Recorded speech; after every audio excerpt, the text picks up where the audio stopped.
तो फिल्म की शुरुआत होती है ब्राजील के जंगलों से। हम मिलते हैं एना से, जो अपना मिशन पूरा करना चाहती है, पर उसका साथी उसे कहता है अभी नहीं, अभी बाहर बहुत खतरा है। पर एना अपने साथी की नहीं सुनती और बाइक लिए निकल जाती है मिशन पूरा करने के लिए। और हम देखते हैं कि जंगल में दो आदमी उसके ऊपर नजर रखे हुए थे। एना को पकड़ने के लिए वो नदी के रास्ते से जाने का डिसाइड करते हैं। इससे पहले कि वो एना को पकड़ पाते, उन्हीं में से एक आदमी को पकड़ लेता है एनाकोंडा पानी में से जंप करते हुए। और इसी के साथ यहाँ से सीन कट होकर हमें कैलिफोर्निया का सीन दिखाया जाता है। हम एक फिल्म डायरेक्टर डॉग को देखते हैं, जो किसी को फिल्म की स्टोरी एक्सप्लेन कर रहा था।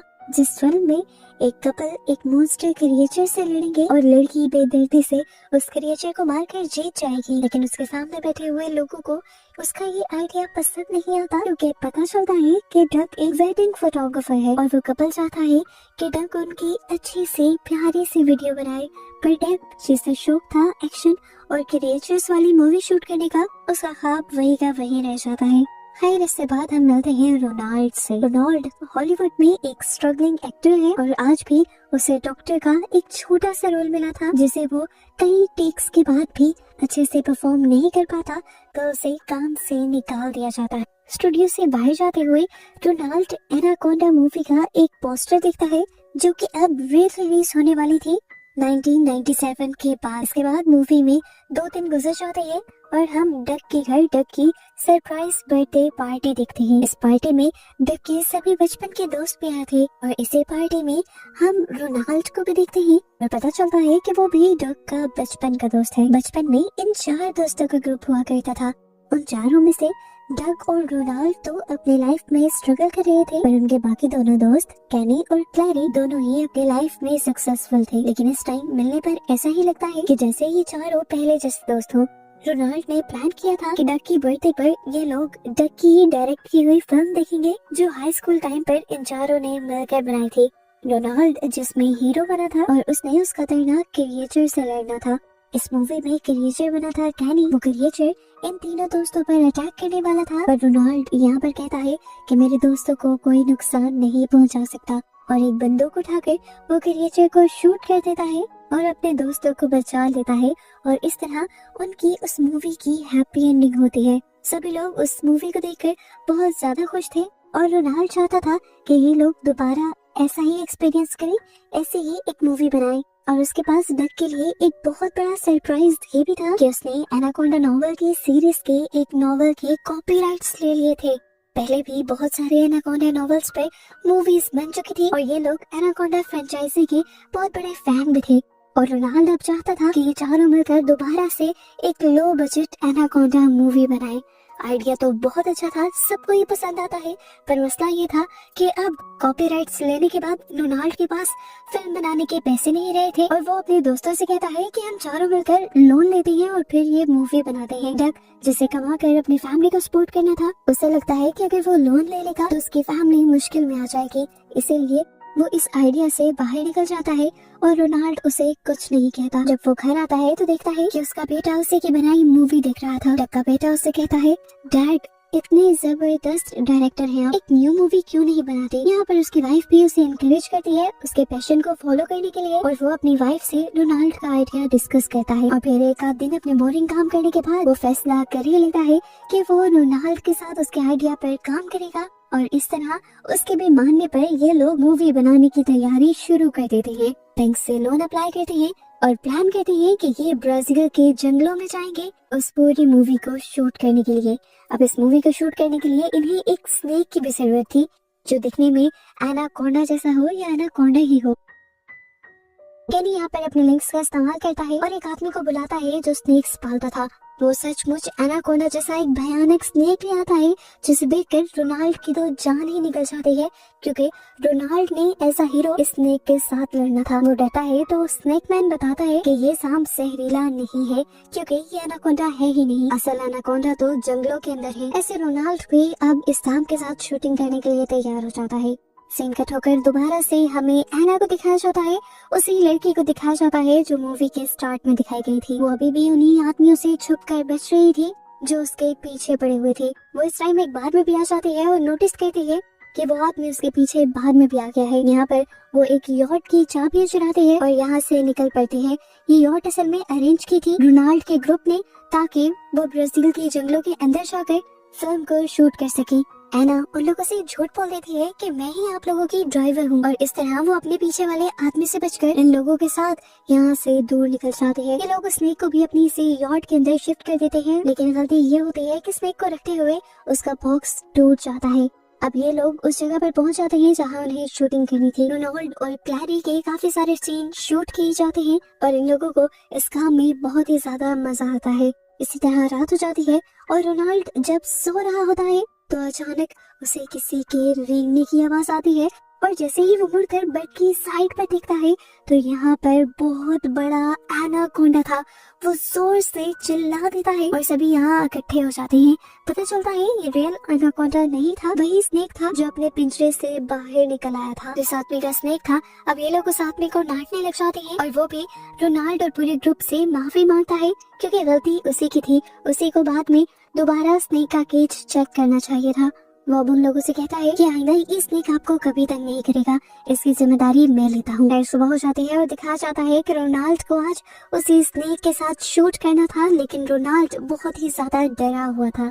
सीन ऐसा था कि रोनाल्ड को स्नेक को खुद अपने हाथों से पकड़ना था और साथ ही अपनी फ्रेंड क्लैरी से कुछ डायलॉग्स भी बोलने थे, पर सांप की डर की वजह से वो ना तो अपने डायलॉग्स ठीक से डिलीवर कर पाता है, यहाँ तक कि वो तो पूरा सीन भी कंप्लीट नहीं कर पाता और स्नेक को पानी के अंदर फेंक देता है और स्नेक बोट के नीचे वाले फेंस से टकराकर क्रैश हो जाता है और मर जाता है। ये देखकर सभी लोग बहुत ज्यादा दुखी होते हैं। पर ये लोग कर भी कह सकते थे, बचे कुचे सांप की बॉडी को ये लोग रात में जला देते हैं और उसकी आफ्टर लाइफ के अच्छे होने के लिए प्रे करते हैं। जिस टाइम ये सब लोग इस तरह के काम कर रहे थे, एना का एक दुश्मन देख लेता है और वो अपने लीडर को एना के बारे में बताने ही वाला होता है कि हम देखते हैं उसकी बोट पर भी इस टाइम एनाकोंडा, जिसने उसके ऊपर हमला किया, उसकी पूरी बॉडी को जकड़ते हुए एनाकोंडा ने उसे मार डाला। और अब दोबारा हमें रोनाल्ड की शिप का सीन दिखाया जाता है, जहाँ पर अब रोनाल्ड बहुत ही ज्यादा उदास है। स्नेक मैन के पूछने पर रोनाल्ड उसे बताता है कि वो एक स्ट्रगलिंग एक्टर है हॉलीवुड में और उसे कभी कोई लीड रोल तो दूर की बात अच्छा साइड रोल भी नहीं मिला, और इसी चीज से तंग आकर उसने ये मूवी बनाने का डिसाइड, और अब स्नेक ना होने की वजह से वो ये मूवी भी कंप्लीट नहीं कर पाएंगे। उसकी बातें सुनकर स्नेक मैन इमोशनल हो जाता है और रोनाल्ड से वादा करता है कि आज रात ही वो एक बड़ा स्नेक पकड़ कर लाएगा और उसका जहर भी निकाल देगा, ताकि रोनाल्ड अपनी मूवी पूरी कर सके और अपना सपना भी। दिखाया जाता है कि रात में ही वो आदमी जंगल में निकल जाता है इस मिशन के लिए। एनाकोंडा उसे पलक झपकने का वक्त नहीं देता और उसे पकड़ के नदी के अंदर खींच लेता है और उसकी बॉडी के इर्द गिर्द अपने आप को लपेटते हुए उसका दम निकाल कर उसे मार देता है। यार रोनाल्ड जो पूरी रात से उसका इंतजार कर रहा था, रात भर उसके ना आने की वजह से डर जाता है और उसके ना आने के बारे में सब लोगों को जाकर बताता है। कुछ देर के लिए तो ये लोग भी पहले उसका इंतजार करने का डिसाइड करते हैं, लेकिन जब ज्यादा ही वक्त गुजर जाता है तो ये लोग डिसाइड करते हैं कि ये लोग खुद जंगल में जाएंगे, पहले उस आदमी को भी ढूंढेंगे और अगर वो ना मिला तो वहाँ से कम एक सांप पकड़ कर ले आएंगे, जिससे इनकी मूवी कंप्लीट हो सके, क्योंकि मूवी कंप्लीट करना भी इनकी मजबूरी थी। ये लोग बहुत ज्यादा लोन लेकर आए। अब ये लोग जंगल में निकल पड़ते हैं और एना भी इन सब लोगों के साथ है। जंगल के अंदर जाने पर इन्हें एक वैन दिखाई देती है और आसपास अजीब सी सरसराहट भी सुनाई देती है। ये सरसराहट किसी बहुत बड़े एनाकोंडा की लग रही थी। वो लोग बहुत ज्यादा डर जाते हैं, इसीलिए उस ट्रक के अंदर जाकर छुप जाते हैं और एकदम से उस ट्रक की विंडो के ऊपर उनके साथी की लाश आकर गिरती है खून में लथपथ, और इसे देखकर इन सब की सांसें वही रुक जाती हैं और अगले ही सेकंड इसी ट्रक के सामने वो बड़ा सा एनाकोंडा आ जाता है। ये लोग इसी ट्रक को चलाकर इसी ट्रक के जरिए यहाँ से जाने का डिसाइड करते हैं, पर ट्रक अब चल नहीं रहा था। अपने साथियों को बचाने के लिए डग अपनी जान खतरे में डालने का फैसला करता है और बाहर निकलकर ट्रक को ठीक करता है, और इसी दौरान उसे एनाकोंडा देख लेता है। एनाकोंडा अपना बड़ा सा मुंह खोले उसे खाने के लिए उसके पास आ रहा था, लेकिन उसके साथ ही उसे ट्रक के अंदर खींचकर जल्दी से ट्रक का दरवाजा बंद कर देते हैं और उसे बचा लेते हैं। ये लोग इससे पहले कि आगे चले जाते, एना के पीछे जो लोग पड़े हुए थे वो लोग अब इन सब के पीछे पड़ जाते हैं। एना इन सब लोगों को बताती है कि ये लोग माफिया के लोग हैं जो जंगल में इसलिए रहते हैं ताकि पुलिस इनके पीछे न पड़े, और वो इन सबको लूटने के लिए आए हैं। बताते हुए एना इस वैन में पड़ी हुई एक गन उठा लेती है और इससे अपने पीछे आने वाले आदमियों को इस तरह से शूट करने लगती है जैसे वो सच में एक सोल्जर हो। उसका ये एक्शन स्टाइल डक को बहुत ही ज्यादा पसंद आता है।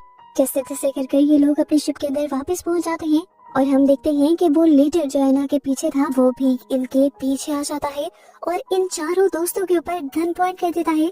लेकिन ठीक वक्त पर पीछे से एना आकर एक बंदूक उसके सर पर मारती है और उसे बेहोश कर देती है, जिसके बाद वो चारों लोगों को बताती है कि अब उनका यहाँ रहना ठीक नहीं है और उन्हें अपनी जान बचाने के लिए इस आइलैंड से चले जाना चाहिए। वो रोनाल्ड और डक से डिस्कस करती है कि वो कैसे इन लोगों को जल्द से जल्द इस जंगल से और आइलैंड से बाहर निकाल देगी ताकि ये लोग फ्लाइट लेकर अपने घरों में वापस जा सकें। लेकिन डक और रोनाल्ड उनसे कहते हैं कि हम वापस नहीं जाना चाहते क्योंकि हम बहुत बड़ा लोन लेकर यहाँ तक आए हैं और मूवी बनाए बगैर तो वापस बिल्कुल नहीं जाएंगे। अब कहने को तो एना एक ड्राइवर थी, उसे इन लोगों की बात माननी पड़ती है और इनके साथ रुकना पड़ता है। हम देखते हैं पूरी रात डक लैपटॉप पे बैठ कर स्क्रिप्ट पर वर्क करता है और रोनाल्ड के सारे मेन रोल एना को दे देता है क्योंकि एना का स्टाइल बहुत ही ज्यादा जबरदस्त था और उसे लग रहा था कि अगर एना मूवी में मेन रोल करे तो मूवी सुपर डुपर हिट चली जाएगी। सुबह होते ही वो अपनी स्क्रिप्ट सभी लोगों को दिखाता है और बताता है कि उसने एना को लीड रोल इसीलिए दिया है ताकि उनकी मूवी जल्द ही ऑस्कर में नॉमिनेट भी हो जाए, क्योंकि जिन मूवीज में लीड रोल एक लड़की के पास होता है और वो एक्शन करती है तो उसे ऑस्कर मिलने के चांसेस बढ़ जाते हैं। सभी लोगों को उसका आइडिया बहुत ही ज्यादा पसंद आ रहा था और नई स्क्रिप्ट भी। रोनाल्ड और क्लैरी पूछते हैं कि हमारा इसमें क्या रोल होगा। डक बताता है कि तुम और क्लैरी इस जंगल में खजाना ढूंढने के लिए आओगे और तुम्हारे पीछे एनाकोंडास पड़ जाएंगे और तब एना तुम सब लोगों को बचाएगी। आइडिया पसंद आने के बाद सब लोग नई स्क्रिप्ट पर शूटिंग स्टार्ट कर देते हैं और डग एना के बहुत सारे सीन्स शूट करता है और ये देखते हुए अब रोनाल्ड और क्लैरी को गुस्सा आ जाता है क्योंकि डक अपने ही दोस्तों पर ध्यान नहीं दे रहा था, वो उनको भूल गया था। उन्हें ये भी एहसास हो रहा था कि जितने सीन्स उसने एना के शूट कर लिए थे अब उसके बाद इन दोनों का कैरेक्टर बहुत ही छोटा लगने वाला था। पर डग उसे कहता है मैं जो कर रहा हूँ हम सबकी भलाई के लिए कर रहा हूँ, हमें इस मूवी को हिट बनाना है। और आना क्योंकि सच में स्टंट करती है तो वो स्क्रीन पर बहुत ज्यादा नेचुरल लगेगी। इस मरतबा ये बातें सुनकर रोनाल्ड को और भी ज्यादा गुस्सा आ जाता है और वो डक पर भड़क जाता है और कहता है कि ये मेरा आइडिया था, तुम इस तरह इसका इस्तेमाल नहीं कर सकते मेरे बगैर। ये लोग यहाँ पर बहस कर ही रहे थे कि इतने में देखते हैं कि इनके करीब से एक बहुत बड़ी शिप गुजरती है जिसके अंदर बहुत फेमस हॉलीवुड एक्टर्स भी थे और ये शिप स्पेशली शूटिंग के लिए तैयार की गई थी। इसके ऊपर एनाकोंडा का ही पोस्टर लगा हुआ था और यहाँ पर रोनाल्ड का एक बहुत बड़ा भांडा फूटता है कि जिस मूवी के और जिस नॉवल के राइट्स लेने की वो बात कर रहा था वो राइट्स इनके पास थे ही नहीं। वो राइट्स असल में सोनी कंपनी के पास थे और वही अब वो मूवी बना रहे थे। ये जानकर रोनाल्ड के तीनों दोस्त बिल्कुल टूट जाते हैं क्योंकि वो अपना सब कुछ इस मूवी के पीछे लुटा बैठे थे। सब लोग रोनाल्ड पर गुस्सा थे कि उसके झूठ की वजह से उनका बहुत बड़ा नुकसान हो गया था, पर रोनाल्ड उनसे कहता है कि मेरे झूठ की वजह से तुम्हारी लाइफ बदलने लगी। अगर मैं ये आइडिया ना देता तुम आज यहाँ ना होते, अपनी बोरिंग वीडियोस बना रहे होते और कैनी और क्लैरी भी अपनी फजूल से जॉब में बिजी होते। इनकी बातें सुन सुनकर रोनाल्ड गुस्सा हो जाता है और अकेले ही यहाँ से निकलने का फैसला करता है। उसने डिसाइड कर लिया था कि अब वो सोनी वालों के पास ही जाएगा और उन्हीं के साथ मूवी बनाएगा, चाहे उसे छोटा मोटा रोल ही मिले। वो अपने दोस्तों को छोड़ जाता है और ये लोग भी यहाँ से जाने का डिसाइड करते हैं। अब रोनाल्ड थोड़ा ही आगे गया था कि उसने देखा कि अभी कुछ देर पहले जो बहुत बड़ी सी शिप यहाँ पर आई थी वो तहस नहस हुई थी। यहाँ पर एक अजीब सा हंगामा भी था। वो समझ नहीं पाता कि यहाँ पर क्या हुआ। अब उसके सामने असिस्टेंट डायरेक्टर आती है जो उसे देखकर काफी एक्साइटेड हुई थी, जैसे रोनाल्ड उसे किसी चीज से बचाने आया हो। असिस्टेंट डायरेक्टर उसके लिए हाथ हिलाती है और इससे पहले कि रोनाल्ड उसके पास जाकर उसकी मदद कर देता, एक बड़ा सा एनाकोंडा 1 मिलीसेकंड में उस असिस्टेंट डायरेक्टर को झपट कर निकल जाता है और ये देखकर रोनाल्ड की जान निकल जाती है और वो फौरन अपनी बोट के लिए वापस निकल जाता है। यहाँ पर रोनाल्ड की शिप पर बाकी सभी लोग अभी तक लड़ रहे थे क्योंकि डग की वजह से रोनाल्ड यहाँ से चला गया था और डग इस चीज पर जिद कर रहा था कि वो एना के साथ ही इस फिल्म की शूटिंग को कंप्लीट करेगा, लेकिन उसके दोस्त ऐसा करने के लिए तैयार नहीं थे। अभी ये लोग इस बात से अनजान थे कि एना तो फिल्म शूट करना ही नहीं चाहती थी, वो अभी भी अपनी किसी मिशन पर थी। इसीलिए वो इन लोगों को गन पॉइंट पर ले लेती है और अपने साथ जंगल में ले जाती है। और हमें पता चलता है कि एना एक इलीगल गोल्ड माइनर थी और वो इन सबको भी गोल्ड माइन करने को कह रही थी। ये लोग जब काफी सारा सामान लेकर इस बोट पर वापस आते हैं तो देखते हैं कि इन लोगों ने काफी सारा सोना इकट्ठा कर लिया था। एना अभी भी इन्हें गन पॉइंट पर लिए हुए थी और तभी इसी बोट पर दोबारा वही आदमी आ जाता है जो मूवी के स्टार्ट से एना के पीछे था। ये असल में पुलिस ऑफिसर है और एना को पकड़ना चाहता है क्योंकि एना जबरदस्ती इस जंगलों का खजाना चुरा रही है।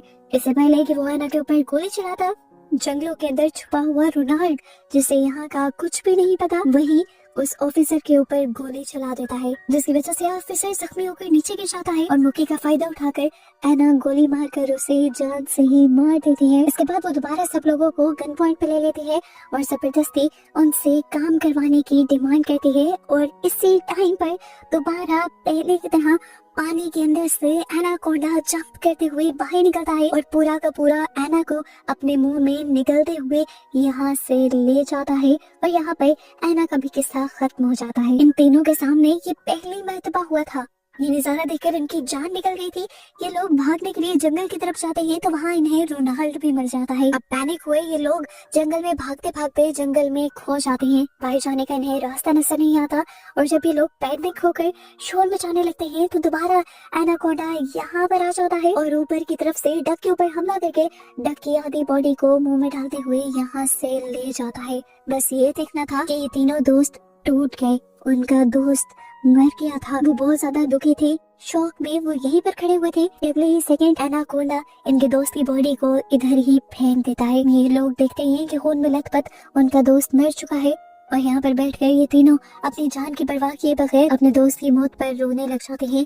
काफी देर बाद कैनी सबको होश में लेकर आता है और कहता है अब ये मर गया है लेकिन हम तीनों को अपने आप को बचाना होगा। और अपने आप को बचाने के लिए वो अपनी दोस्त की बॉडी को ही चारे के तौर पर इस्तेमाल करने का डिसाइड करता है और कहता है कि वो इस बॉडी को जंगल में ऐसी जगह पर ले जाएंगे जहाँ एनाकोंडा के आने का खतरा होगा और इस तरह खुद एनाकोंडा से बचकर भागकर निकल जाएंगे।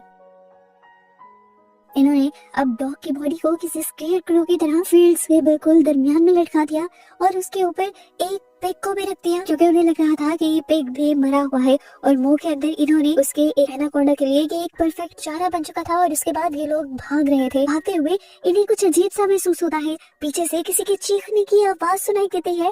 पीछे मुड़कर ये देखते हैं तो इन्हें शौक लगता है कि इनका दोस्त अभी जिंदा था। सिर्फ दोस्त ही जिंदा नहीं था, दोस्त के सर पर जो पिग रखा था वो भी जिंदा था।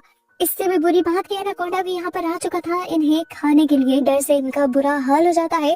डॉग भी अपने आप को बचाने के लिए इन सब के साथ भागने लग जाता है पर एनाकोंडा तेजी से उनके पीछे था और वो पिग जो उसके सर पर अभी जाग गया था उससे भी डर लग रहा था डग को। और डग अपने आप को बचाने के लिए अपने ऊपर से उस पिग को उठाकर एनाकोंडा के मुंह के अंदर फेंक देता है और फाइनली ये लोग बचकर यहाँ से निकल जाते हैं। भागते हुए ये लोग आइलैंड पे उसी जगह पर आ गए थे जहाँ पर एनाकोंडा मूवी के लिए सोनी कंपनी ने सेट लगाया था। यहाँ पर हमें दिखाया जाता है कि बहुत सारे बॉम्ब्स लगाए गए थे एनाकोंडा को मारने के लिए और सच में यहाँ पर एक एनाकोंडा आया हुआ भी था। क्रू तकरीबन यहाँ पर मारा गया था लेकिन जो हीरो था वो अभी भी यहाँ पर जिंदा था और इन चारों को देखकर वो इन चारों को बचाने की कोशिश करता है और पीछे से एनाकोंडा पर इसी तरह गोलियां चलाता है जिस तरह मूवी में दिखाया जाता था। जिसके बाद वो इन चारों को बचाकर एक सेफ जगह पर ले जाता है और इन सबको बताता है कि पूरे सेट के ऊपर बहुत छोटे छोटे बॉम्ब्स लगाए गए हैं, उसका कंट्रोलर ढूंढ लो तो तुम एनाकोंडा से बच सकते हो। इनको ये सारी बातें बताकर वो हीरो यहाँ से जाने वाला था। ये लोग पूछते हैं कि आप कहाँ जा रहे हैं। वो बताता है कि मेरे दोस्त जंगल में निकले हैं और जंगल में कोई बॉम्ब नहीं है जिससे एनाकोंडा को मारा जा सके और मैं अपने दोस्तों को अकेला नहीं छोड़ सकता। यहीं पर चलते हुए इन्हें यहाँ पर बॉम्ब का कंट्रोलर भी मिल जाता है और ये लोग डिसाइड करते हैं कि अपनी जान को बचाने के लिए ये लोग एनाकोंडा को मारेंगे इसी सेट पर वापस लाकर। ये दोनों खुद ही अपनी जान खतरे में डालते हैं और एक जीप के अंदर बैठते हुए आइलैंड के पास से शोर मचाना शुरू करते हैं ताकि एनाकोंडा इनकी तरफ अट्रैक्ट हो सके। एनाकोंडा जैसे ही इनके पीछे आता है इस सेट के पास तभी मौका देखकर केनी और क्लैरी उस कंट्रोलर से बॉम्ब्स ब्लास्ट करने लग जाते हैं पर इन सारे धमाकों का कोई फायदा नहीं होता क्योंकि एनाकोंडा को किसी भी एक धमाके से कोई नुकसान नहीं होता और वो दोबारा अब डॉग और रोनाल्ड के पीछे पड़ जाता है। इससे पहले कि अभी एनाकोंडा इन सबको मार देता, रोनाल्ड हिम्मत कर सबकी जान बचाने के लिए आगे बढ़ता है और वो बचपन की मूवी वाला वही डायलॉग बोलता है जो उसने मॉन्स्टर को मारने से पहले बोला था कि मेरे होते हुए मेरे दोस्तों को कोई नहीं मार सकता।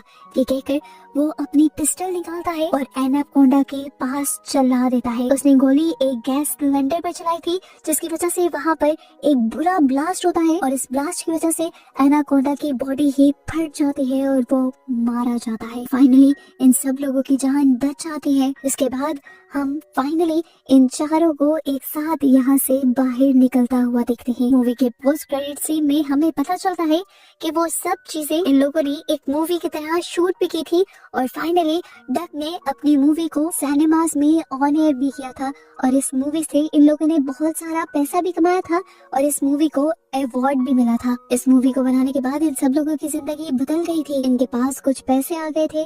रोनाल्ड और क्लैरी ने शादी करने का फैसला कर लिया था और उनका प्री वेडिंग शूट बिल्कुल उसी तरह हुआ था जिस तरह डग सब लोगों का करना चाहता था। एलियन एक्शन थ्रिलर थीम के ऊपर रोनाल्ड को भी फाइनली अब हॉलीवुड में कुछ अच्छे रोल्स मिलने लगे थे, जबकि डग भी अब एक स्ट्रगलिंग डायरेक्टर नहीं रहा था।